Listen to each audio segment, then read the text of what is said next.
So friends, the next topic is determination of Young's modulus of a material of a wire. ठीक है, तो हमने जो Young's modulus पढ़ा था उसको हम यहाँ पे अप्लाई करके देखते हैं, या फिर किसी वायर का मुझे यंग्स मॉडुलस फाइंड करना है तो कैसे फाइंड करेंगे, तो उसका फॉर्मूला जो हमने निकाला था वो यहाँ पे अप्लाई कर सकते हैं उसके लिए। सो लेट्स से मेरे पास एक सेटअप है,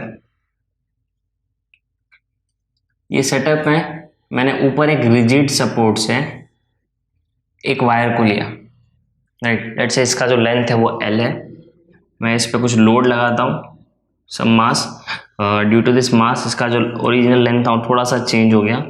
लेट्स से ये इसका नया लेंथ है, ये लेंथ के एंड में वापस उसका मास जो लगा है।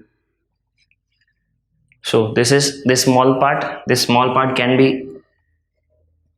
टर्म्ड एज स्मॉल l, जो कि मेरा इलॉन्गेशन होगा ये मास के वजह से, राइट। सो ये वायर जो भी मटेरियल से बना है, लेट्स से मुझे इसके लिए यंग्स मॉडुलस फाइंड करना है। पहली बात तो मुझे यंग्स मॉडुलस फाइंड करके क्या मिलेगा, तो यंग्स मॉडुलस से हम बहुत सारी चीज़ें जज कर सकते हैं, जैसे कि एज पर हुक्स लॉ, क्या था Hooke's law, stress is directly proportional to strain, right. Stress और स्ट्रेन डायरेक्टली प्रोपोर्शनल है। लेट्स से ये मेरा ग्राफ है किसी एक्स मटेरियल के लिए स्ट्रेस और स्ट्रेन का। इससे मुझे क्या पता चल रहा है, इससे मुझे ये पता चल रहा है कि इतना स्ट्रेस लगाने पे मुझे इतना स्ट्रेन मिलेगा। तो ये ग्राफ क्यों इतना काम गया, फिर ये मुझे कहीं कहाँ अप्लाई कर पाएंगे इसको हम डायरेक्ट अप्लाई कर सकते हैं अलग अलग मटेरियल को कंपेयर करने के लिए। फॉर एग्जांपल, अगर मेरे पास 3 मटेरियल होते हैं, लेट्स से एक बना था रबर का, second was made of let's say copper, and third wire is made of steel. So before we proceed, यहाँ पे देखें कि यंग्स मॉडुलस से फ़र्क क्या पड़ता है। उसके पहले हम एक अजम्पशन कर रहे हैं कि ये तीनों wire A, B and C all are of same dimensions. Same dimension यानी तीनों का लेंथ लेट से इक्वल है, तीनों का जो भी डायमीटर होगा लेट से वो इक्वल है। अज्यूम करके चलते हैं, अगर ये तीनों पे हम कुछ फोर्स लगाए, लेट से सेम मास हम तीनों वायर के ऊपर अगर लगाते हैं, तो इसके वजह से क्या होगा, हम ये ग्राफ से पहले ही प्रेडिक्ट कर सकते हैं। फॉर एग्जांपल, अगर हम रबर की बात करें, आप मुझे बताओ अगर रबर मैंने इतना मास लगाया तो मुझे रबर पे सबसे ज़्यादा इलॉन्गेशन मिलेगा, right. So let's say this is the part of elongation due to rubber. ये वायर लेट्स से मेरा रबर जैसे मटेरियल से बना हुआ है, तो इलॉन्गेशन मुझे बहुत ज़्यादा मिलेगा। कंपेरेटिवली अगर मैं सेम चीज़ कॉपर के साथ करूँ तो मुझे इलॉन्गेशन तो मिलेगा बट इतना ज़्यादा नहीं मिलेगा, इलॉन्गेशन मुझे थोड़ा कम मिलेगा comparatively, but same mass. In case of steel आपको बहुत ही निग्लिजिबल या ना के बराबर इलॉन्गेशन मिलेगा। अगर वो मास आपका बहुत ज़्यादा बड़ा है तो ही आपको इलॉन्गेशन देखने मिलेगा।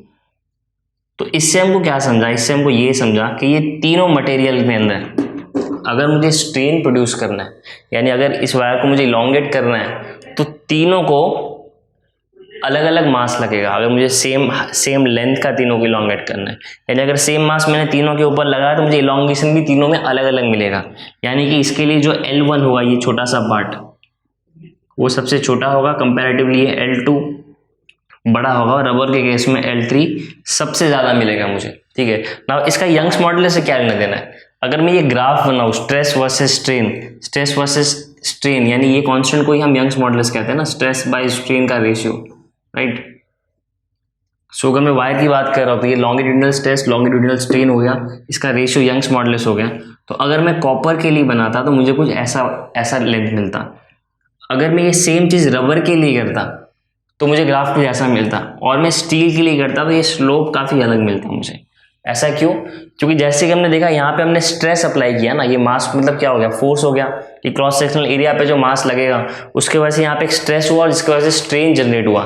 बट रबर के केस में आप देख सकते हो कि मुझे बहुत ज़्यादा स्ट्रेस देना पड़ा क्या। Let's say this is my A, rubber के केस में मैंने बहुत ही कम स्ट्रेस दिया, फिर भी मुझे बहुत ज़्यादा स्ट्रेन मिला, राइट। कॉपर के केस में आप देखो स्ट्रेस और स्ट्रेन का रिलेशन अलग है, स्टील के केस में स्ट्रेस और स्ट्रेन का रिलेशन अलग है। तो यानी कि अगर मुझे सेम अमाउंट ऑफ अगर इलॉन्गेशन चाहिए या स्ट्रेन चाहिए तो तीनों के लिए मुझे अलग अलग स्ट्रेस लगेगा। फॉर एग्जांपल, अगर हम सिर्फ स्ट्रेन की बात कर रहे हैं राइट, तो लेट्स से मुझे यहाँ पे स्ट्रेन जनरेट करना है कितना, let's say this is 10, some 10 units, ठीक है। तो अगर हम यहाँ पे क्रॉस चेक करें कि ये 10 जितना स्ट्रेन जनरेट करने के लिए मुझे तीनों ही केस में स्ट्रेस कितना लगा, या फिर सबसे ज़्यादा स्ट्रेस किसके लिए लगा, तो ये जो मेरा मटेरियल है सी का जो कि स्टील को रिप्रेजेंट कर रहा है, बी जो कि कॉपर को रिप्रेजेंट कर रहा है, and A which is representing rubber wire, right. तो अगर लेट से मुझे तीनों के लिए चेक करना है स्ट्रेन, तीनों को इतना ही स्ट्रेन चाहिए मुझे, तो सबसे कम जो मुझे स्ट्रेस लगेगा that will be for rubber. देखो यहाँ पे दिख रहा है बहुत ही कम स्ट्रेस लगा है फिर भी इतना स्ट्रेन मिल गया।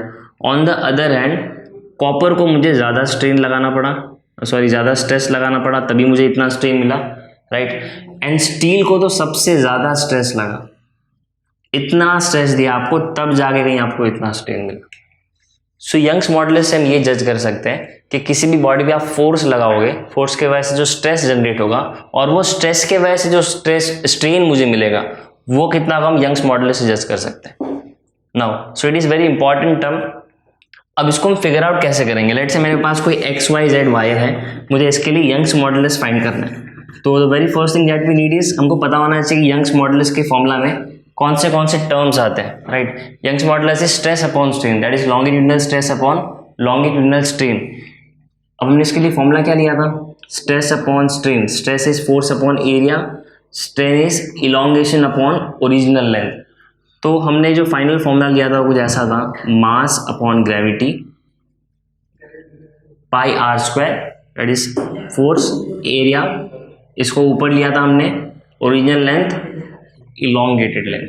तो जैसे कि आपको फॉर्मूला से दिख रहा है, मुझे किसी भी वायर के लिए अगर यंग्स मॉडुलस फाइंड करना है, मुझे क्या क्या पता होना चाहिए, आई नीड मास, मुझे ग्रेविटी पता होना चाहिए कितना एक्ट कर रहा है उस प्लेस पे, मुझे ओरिजिनल लेंथ चाहिए, मुझे रेडियस चाहिए वायर का, और मुझे इलोंगेशन चाहिए। सो क्या ये सारे टर्म्स फाइंड करना बहुत ज़्यादा डिफिकल्ट है क्या, मतलब मैं वेइंग मशीन से ले सकता हूँ कि मैंने मास जो अप्लाई किया वो कितना है, पता कर सकते हैं। Finding mass is very easy, gravity हम नॉर्मली 9.8 लेते हैं, बट अगर ग्रेविटी में कोई चेंज है वो भी हम फिगर आउट कर सकते हैं।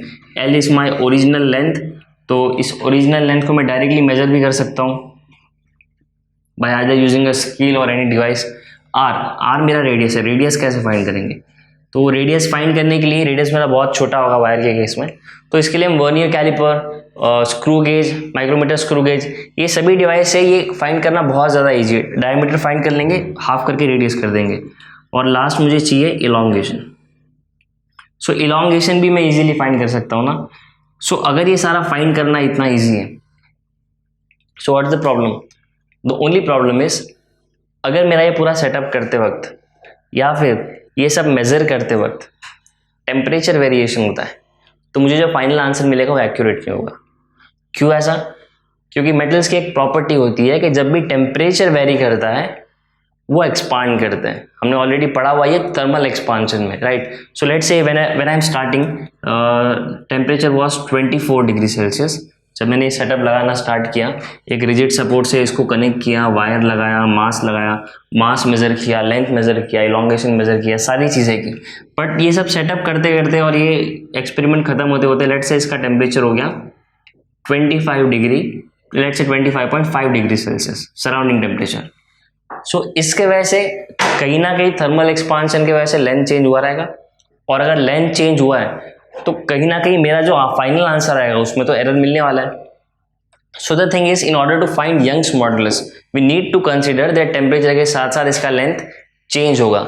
अब इसके लिए फिर क्या प्रिकॉशन ले सकते हैं हम, इसके लिए हम एक चीज़ कर सकते हैं कि इसके साथ साथ एक और वायर रख सकते हैं जिसमें हम सिर्फ इतना मास लगाएंगे जितना सफिशिएंट है वायर में टेंशन जनरेट करने के लिए। यानी क्या होगा, अगर आप सिर्फ वायर बांध के ऐसे रख दोगे, देयर इज अ पॉसिबिलिटी वो काफ़ी लूजली नीचे हैंग करे, बट अगर आप एक छोटा सा मास लगा देते हो वो काफ़ी स्ट्रेट रहेगा, मेजर करने में ईजी पड़ेगा।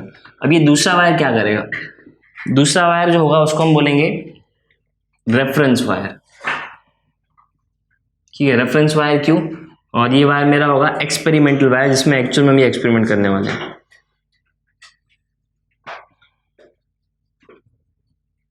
और दूसरा जो रेफरेंस वायर है, रेफरेंस वायर को हमको सिर्फ रेफरेंस के लिए यूज़ करना है, यानी कि लेट्स से मैंने एक्स्ट्रा मास जो ऐड किया वो इस वाले में किया है, मुझे जो इलॉन्गेशन मिला है वो भी इस वाले में मिला है।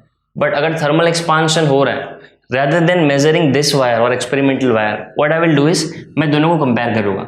अगर थर्मल एक्सपांशन होगा तो दोनों में होगा, यानी rather than comparing original length क्या था और इलॉन्गेटेड लेंथ क्या है, आई विल कंपेयर कि दोनों वायर में डिफरेंस कितना है, और दोनों वायर में जो भी डिफरेंस होगा उसको हम डायरेक्टली इलॉन्गेशन ले सकते हैं। सो ओरिजिनल लेंथ तो हमने पहले ही मेजर किया हुआ था कितना था, राइट। इलॉन्गेशन यहाँ से मेजर कर लेंगे और बाकी जो भी वैल्यूज रिक्वायर्ड है हम इजीली मेजर कर सकते हैं। सो इस बेसिस पे अगर मैं ये सारी वैल्यूज किसी वायर के लिए मेजर करूँ और उसको इस फॉर्मूला में पुट करूँ, फाइनली उस वायर के लिए मुझे यंग्स मॉडुलस मिल जाएगा, और इसके बेसिस पर मैं ये जज कर सकता हूँ कि कितना स्ट्रेस अप्लाई करने पे कितना स्ट्रेन मुझे ये वायर जनरेट करके देगा।